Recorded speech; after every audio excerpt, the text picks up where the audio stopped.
Justiciable yung issue eh. Kaya pwedeng i-take up talaga ng maaga ng Supreme Court. The highest position in the land na tatanggalin natin sa pwesto, sisibakin natin. Anyari sa mga senator sa alyansa na nanalo? Bakit nagkaiba-iba silang pananaw patungkol sa impeachment? Hindi nagkaisa. Itong si Senator Erwin Tulfo, ang gusto na niyang ibasura. Ito, panoorin natin si Senator Soto at si Senator Erwin Tulfo. Justiciable yung issue eh. Kaya pwedeng i-take up talaga ng maaga ng Supreme Court. Ganun din ang trabaho ng magiging senator judge na pag-aralan yung yung mga ebidensya na nasa harap niya, submitted by the prosecution and submitted by the defense before you make a decision. Because hindi ito ordinaryong pwesto, hindi ito parang telenovela na drama, Sir Tristan. We are talking of the second highest position in the land na tatanggalin natin sa pwesto, sisibakin natin, and then perpetually hindi na siya pwedeng tumakbo. We really have to study this. Ngayon, kung mali, then so be it. Bahala magalit ang Pilipino, wala tayong magagawa.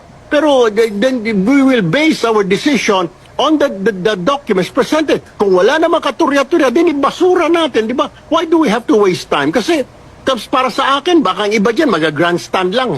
Salita ng salita, kung wala namang katuturan, di ba? We have to be objective kasi hindi ito basta-basta. Yung mata, yung taong bayan will be watching. So we have to be careful, all of us senator judges, Sir Tristan. Justiciable yung issue eh. Kaya pwedeng i-take up talaga ng maaga ng Supreme Court. Sir, could you share with us? Kasi may mga issues na mga based on, let's say, controversy or issue na hindi tinatanggap ng Supreme Court. Kasi yung nga tinatawag nila hindi justiciable. Pero ito, justiciable yung issue na to. Ang pwedeng questionin ay yung pagtawid pa tayo dito. Oo. Makakatawid ba o hindi? Based on those two rules, both of the impeachment court, the rules of the Senate as an impeachment court, and the rules of the Senate as a legislative body. Yung sa nagsasabi hindi pwedeng tumawid ay rules of the Senate as legislative body. Yes. Because Wala. Kasi ang paligay doon na pag-end ng Congress, ending it. Kaya nga, adjourn sine die, which is without day. Sir, sino ba pwede? Hindi po legislative court in Correct. Oo, hindi nga eh.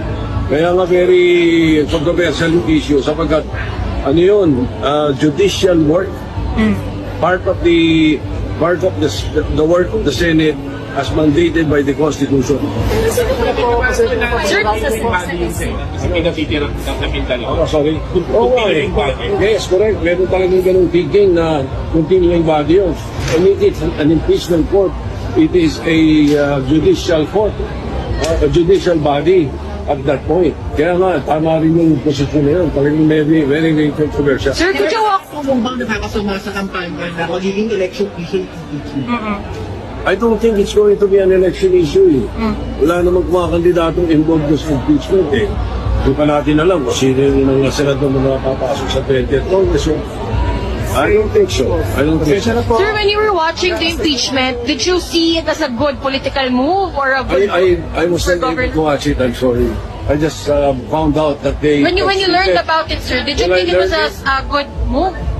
No, I don't know. I have no comment on that matter.